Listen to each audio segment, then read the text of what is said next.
Praise the Lord. प्रभु यीशु मसीह के मधुर नाम में आप सबको को जय मसीह की। और मैं आप लोगों से परमेश्वर के कुछ वचन शेयर करना चाहता हूँ। और मैं बहुत बड़ा प्रचारक तो नहीं हूँ, लेकिन जो भी थोड़ा बहुत हम सीखते हैं, बाइबल से पढ़ते हैं, वो मैं शेयर कर रहा हूँ आपसे। और हम सबों को शेयर करना चाहिए एक दूसरे से वचन। तो आशा है कि इसके द्वारा हम सब आशीषित होंगे। तो आज का वचन ये है कि प्रायश्चित क्या चीज़ है। प्रायश्चित तो हम यहाँ से बाइबल से दो कैरेक्टर को लेंगे, दो कैरेक्टर को लेते हैं। और ये दोनों जो कैरेक्टर हैं, ये इसके बीच में काफ़ी समानताएं मिलती हैं। जबकि एक कैरेक्टर जो है उसको हम बहुत अच्छा मानते हैं और एक कैरेक्टर को हम बहुत ख़राब मानते हैं, लेकिन फिर भी इन दोनों के बीच काफ़ी समानता हैं। इनके बीच समानताएं ये चीज़ हैं कि पहली बात तो ये है कि इन्होंने एक बड़ा पाप किया है दोनों ने। और हालांकि पाप सब है, पापी सब है, पाप सब ने किया है, लेकिन इन दोनों में समानता है कि इन्होंने बड़ा पाप किया है। पहली बात ये। दूसरी चीज़ ये है कि इन्होंने परमेश्वर के विरोध में पाप किया है। क्योंकि पाप भी जो होता है एक डायरेक्ट होता है परमेश्वर के विरोध में, एक होता है इनडायरेक्ट। अगर हम किसी के सामान चुरा लेते हैं तो वो जो चोरी करते हैं, तो वो चोरी के द्वारा हम उस मनुष्य के खिलाफ भी पाप करते हैं और परमेश्वर के खिलाफ भी पाप करते हैं। सारे पाप जो होते हैं वो तो परमेश्वर के खिलाफ होते ही हैं, लेकिन कुछ पाप ऐसे हुए होते हैं जो हम डायरेक्ट परमेश्वर के खिलाफ करते हैं, उसका किसी मनुष्य से कोई संबंध नहीं होता। जैसे अगर हम मान लीजिए कि वे विचार करते हैं आत्मिक रूप से, या जैसे बोला जाए कि मूर्ति पूजा करते हैं, या परमेश्वर के समय को कहीं और काम में दे देते हैं, कुछ और कैसे कर लेते हैं, तो ये जो पाप होता है ये डायरेक्ट परमेश्वर के विरोध में होता है, इसका मनुष्य से कोई संबंध नहीं होता है। तो इन दोनों ने भी डायरेक्ट परमेश्वर के विरोध में काम किया है, ये पाप किया है। तीसरी जो समानता है कि ये जो है हर वक्त यीशु मसीह के साथ रहते थे, यीशु मसीह के वचनों को सुनते थे, यीशु मसीह के दृष्टांतों को सुनते थे, यीशु मसीह के उपदेशों को सुनते थे, उनके चमत्कारों को, उनके चिन्हों को सब देखते थे। और फिर भी इन्होंने यीशु मसीह के विरोध में पाप किया है। और पांचवी जो चौथी है, इसमें 4 नंबर पे जो हम मानते हैं इन लोगों की, जो क्या कहा जाए कि ये जो यीशु मसीह के चेले थे, ये दोनों यीशु मसीह के चेले थे, ये भी एक समानता है। अब चूंकि यीशु मसीह के चेले थे, शुरू से यीशु मसीह के साथ रह रहे हैं, फिर भी इन्होंने यीशु मसीह के विरोध में पाप किया है। और पांचवी जो सबसे इम्पॉर्टेंट जो समानता थी इन लोगों के बीच, इन्होंने जब पाप किया, पाप करने के बाद इन लोगों ने अपने पापों को माना है, अपने पापों को स्वीकार किया है और अपने पापों के लिए उन्होंने रोए हैं। ये है पांचवी जो समानता। लेकिन इन 5 समानता के बाद जब इन्होंने अपने पाप को मान लिया, उसके बाद क्या हुआ? उसके बाद एक व्यक्ति जो है वो तो स्वर्ग के राज का वारिस हुआ 100%, इसमें कोई शक नहीं है कि वो स्वर्ग के राज का वारिस हुआ है। उसका नाम है पतरस। पतरस को हम बिल्कुल श्योर कर सकते हैं कि वो स्वर्ग के राज में, न सिर्फ स्वर्ग के राज में, बल्कि स्वर्ग के राज में एक बड़ा पद उसके लिए रखा गया है। दूसरा व्यक्ति है यहूदा इस्करियोती, जिसके विषय में हम ये नहीं कह सकते कि वो स्वर्ग गया कि नरक गया, कहाँ गया। हम नहीं कह सकते कि वो नरक गया कि नहीं जाएगा, या जाएगा कि नहीं जाएगा न्याय के समय, क्योंकि स्वर्ग या नरक भेजना परमेश्वर का काम है। वो परमेश्वर की इच्छा है कि किसको कहाँ भेजें, क्योंकि उसने अपने पाप को माना तो था, स्वीकार भी किया था, लेकिन फिर भी ज़्यादातर हम यही समझते हैं कि वो शायद नरक का भागीदारी हो।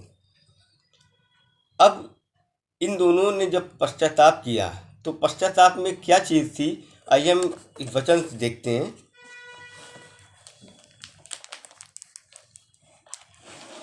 मत्ती 26 31 से 34 तक।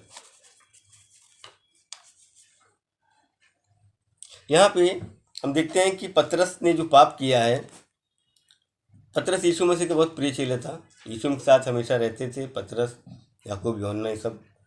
तो यहाँ पे जब यीशु मसीह ने बोला है, तब यीशु ने 31वें वचन से पढ़ेंगे, मत्ती 26 उसके 31 वचन से 31। तब यीशु ने उससे कहा, तुम आज ये रात को मेरे संग ठोकर खाओगे, क्योंकि लिखा है, मैं चरवाहे को मारूंगा और झुंड की भेड़ें तितर बितर हो जाएंगी, परंतु मैं अपने जी उठने के बाद तुमसे पहले गलील को जाऊंगा। इस पर पतरस ने उससे कहा, अब पतरस का जवाब यहाँ पे क्या था, यदि सब तेरे विषय में ठोकर खाएं तो खाएं, परंतु मैं कभी भी ठोकर न खाऊंगा। यीशु ने उससे कहा, मैं तुझसे सच सच कहता हूँ कि आज ही रात को मुर्ग के बांग देने से पहले तू 3 बार मुझसे मुकर जाएगा।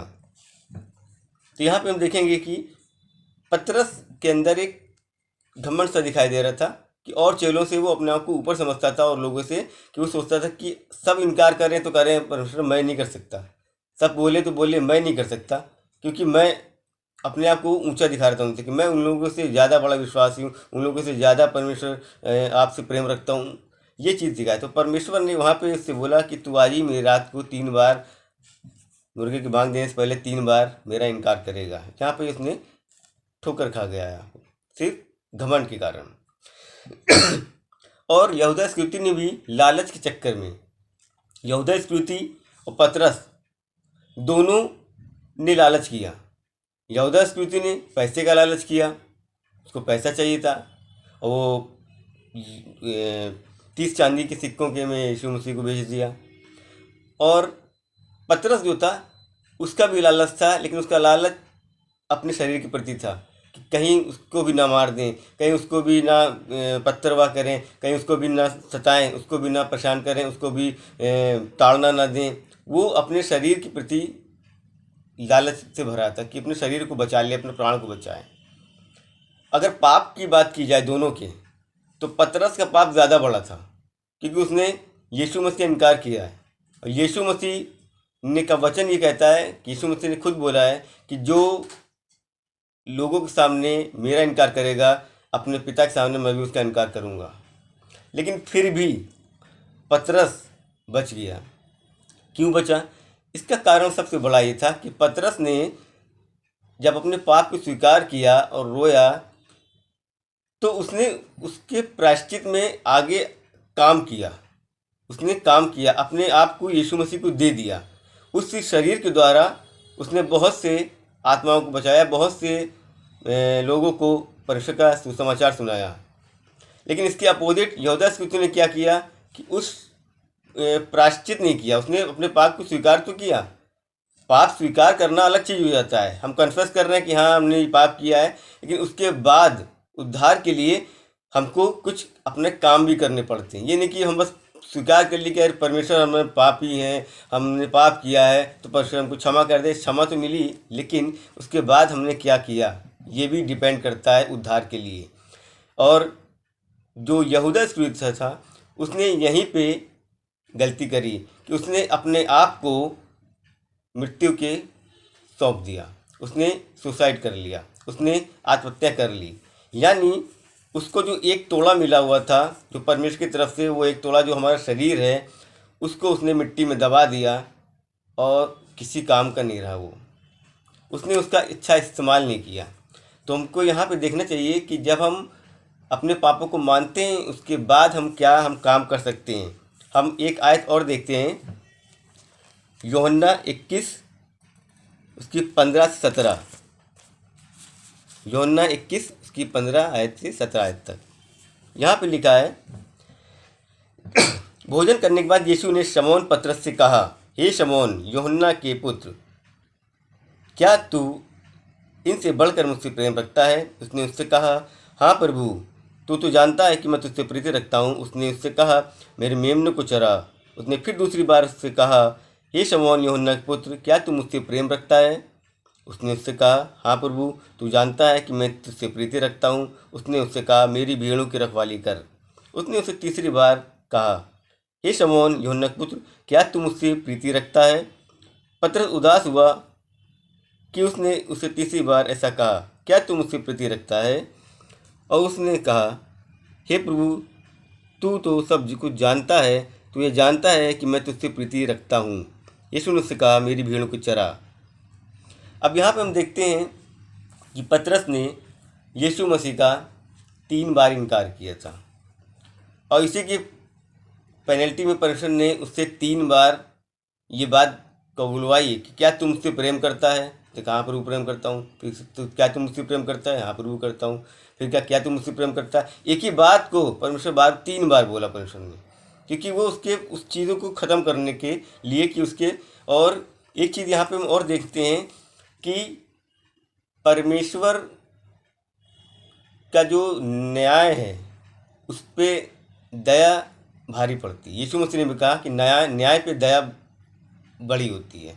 इसी दया के कारण वो पतरस जो है बच गया। यीशु मसीह ने कहा कि जो लोगों के सामने मेरा इनकार करेगा, मैं अपने पिता के सामने उसका इनकार करूँगा। लेकिन चूंकि यहाँ पे न्याय ये कहता है कि पतरस का इनकार होगा, लेकिन दया और उसके पतरस के कर्म, जो विश्वास के साथ उसके कर्म थे, उन दोनों को उस न्याय ने ख़त्म कर दिया और पतरस ने बहुत ही बड़े बड़े काम किए। तो ये हमारा छोटा सा वचन है परमेश्वर का। और हम ये कहना चाहते हैं लास्ट में कि सिर्फ अपने पापों को मान लेना और स्वीकार कर लेने से ही आप उद्धार के वारिस नहीं होंगे, आप स्वर्ग राज्य के वारिस नहीं होंगे, आप उद्धार को प्राप्त नहीं कर सकते जब तक कि आप अपने शरीर के द्वारा, अपने कामों के द्वारा, अपनी बोली के द्वारा हम जब तक कि परमेश्वर को महिमा नहीं देते। अगर हमने पाप किया है, स्वीकार किया कि मैंने पाप किया है, तो उस पाप को हमको छोड़ना ही पड़ेगा, क्योंकि परमेश्वर का वचन कहता है कि कुत्ता अपनी छांट की ओर लौटता है, और हमको ऐसा नहीं करना है। हमको उस कुत्ते के समान नहीं बनना है, बल्कि हमको जो एक चीज़ बार मैंने छोड़ दी उसको फिर हमेशा के लिए छोड़ देना है। ये चीज़ हमेशा ध्यान रखें, क्योंकि फिर उसके बाद जब हम फिर से वहीं लौटते हैं, फिर से वही करते हैं, तो हमारी हालत बद से बदतर हो जाती है, उससे भी बुरी हो जाती है जो मेरी हालत पहले थी। तो परमेश्वर का वचन हमें ये बताता है कि हमें अपनी तरफ से विश्वास के द्वारा कर्म भी करना है, और परमेश्वर ने जो हमें ये शरीर दुआ दिया है, इसके द्वारा परमेश्वर के कामों को, परमेश्वर की महिमा को इसके द्वारा करना है। और हमेशा आशा करता हूँ मैं कि इस छोटे से वचन के द्वारा परमेश्वर हम सबको आशीष करेगा और अपने राज की महिमा के लिए बढ़ाएगा। आमीन।